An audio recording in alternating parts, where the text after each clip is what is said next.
Okay, so it says select the two adjectives, don't select any articles. So the movie was thrilling and it had a touching ending that I think you would enjoy. So, an adjective is a word that describes or modifies a noun or a pronoun. The faded brown belt hung over the back of the chair. Robbie carried several books to the attic. An adjective can appear before or after the word it modifies.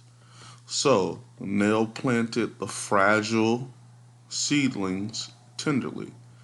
The seedlings were fragile. You see that?